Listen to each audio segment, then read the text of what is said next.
Greetings, Commanders. Well, you see, mining seems to be the name of the game, at least for now, with the community goal being extended. It'll probably run to about Wednesday or Thursday until it potters out, but let's face it, you're going to get 8 times the given price for Platinum, and that's big money.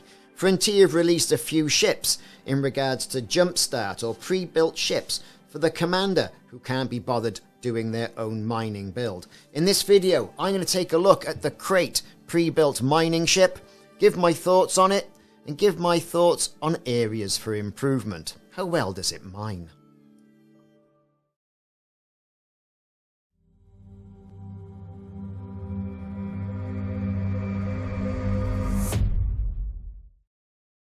So as you can see here on the Frontier store, you can see the Krait Mk2 upgraded laser mining jumpstart is coming in at 25,500 arcs, which is $12.99 Great British pounds.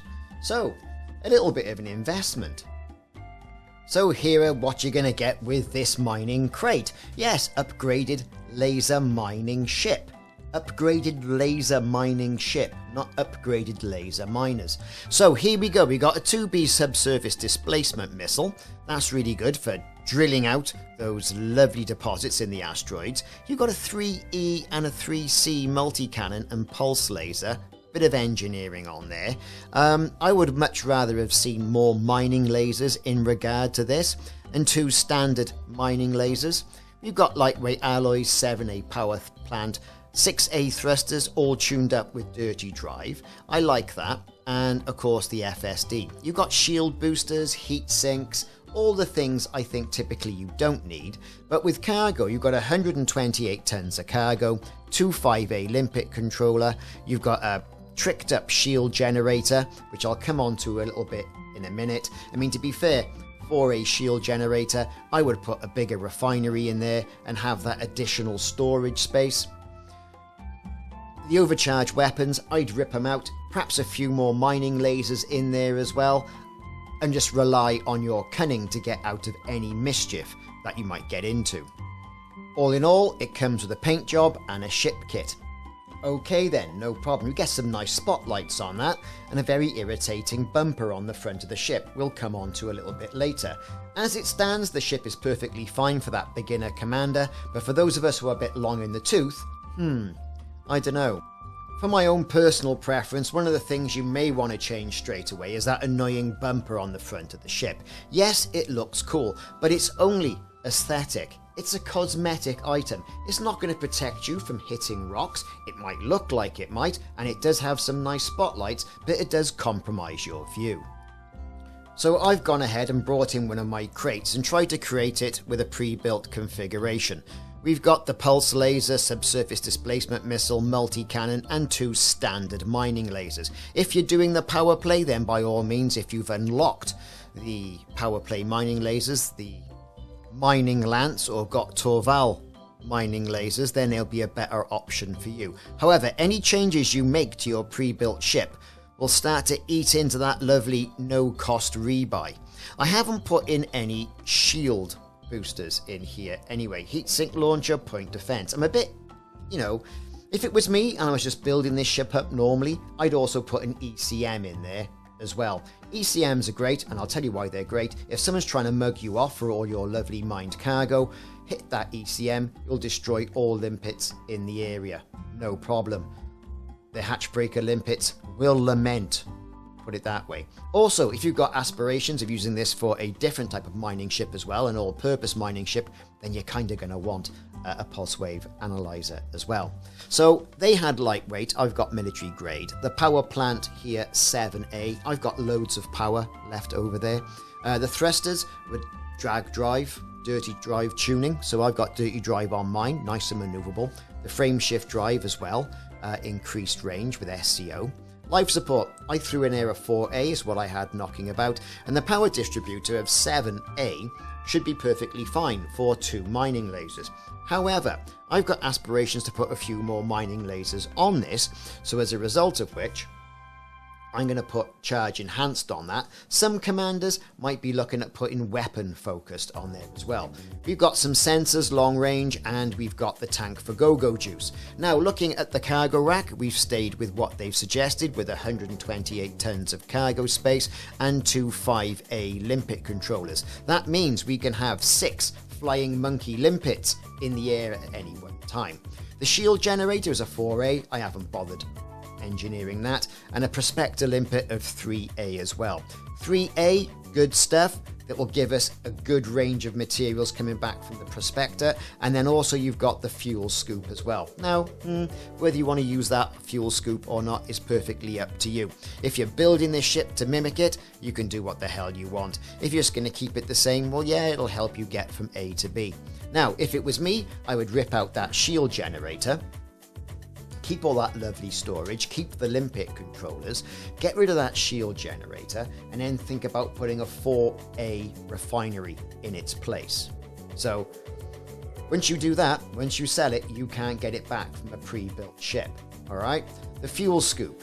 Yeah, I'm not really that bothered about the fuel scoop, to be perfectly honest with you. I'd sell the 2A refinery and bung in a 4A refinery. A 4A refinery is going to give you 10 additional hoppers, meaning you can have additional 10 tons of cargo space for all the fragments you can have. Especially good if you've got ships that are limited on cargo space. I mean, we've got 128 tons.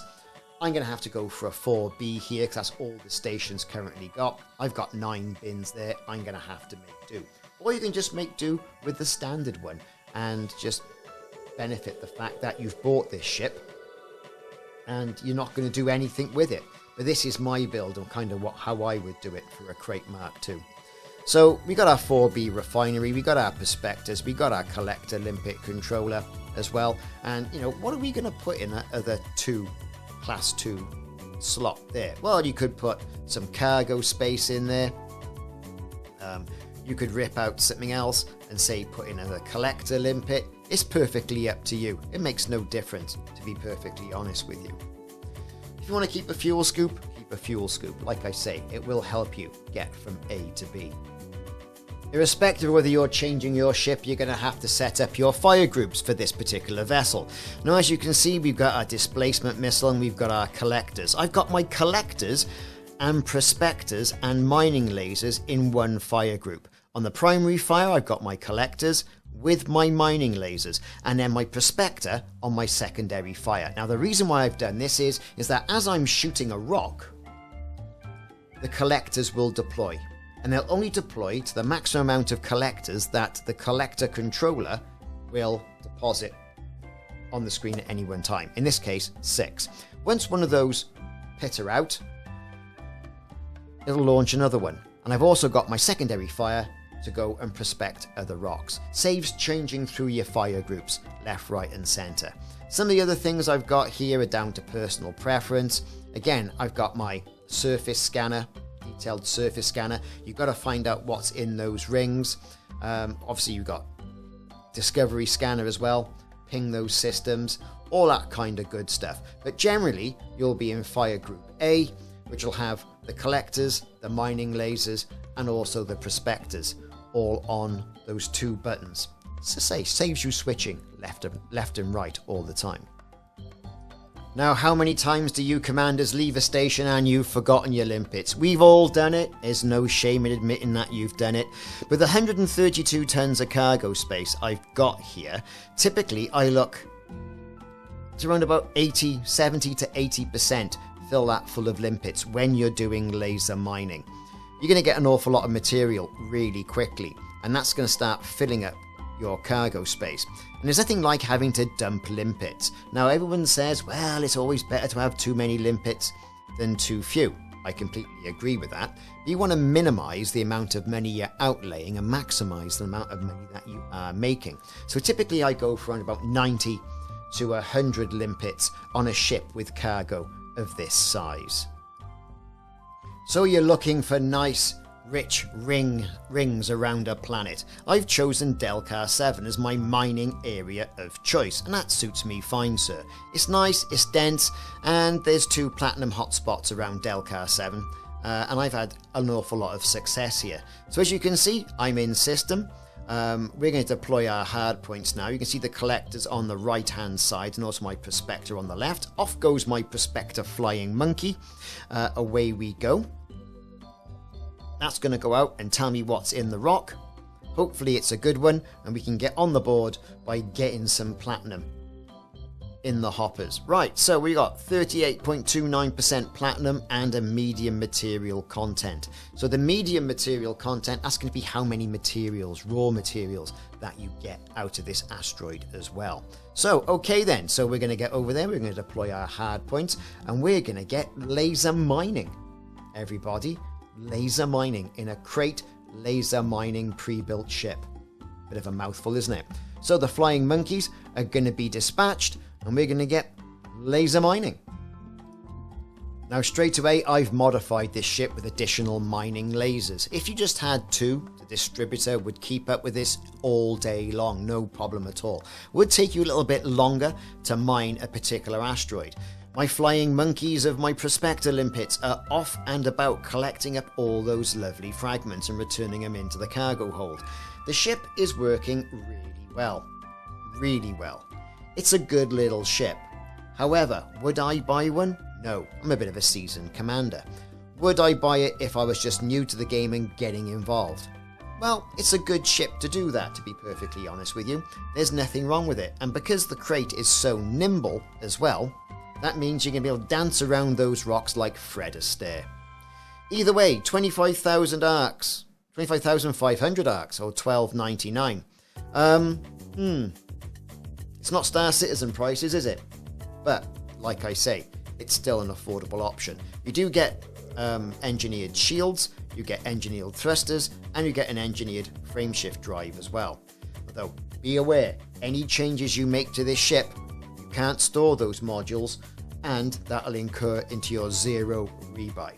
Either way, platinum mining, laser mining, if it's a community goal or whether you're a miner for choice, this could be the ship for you. I've been Ricardo. Thanks very much for watching. Let me know what you think. Are you a fan of pre-built ships?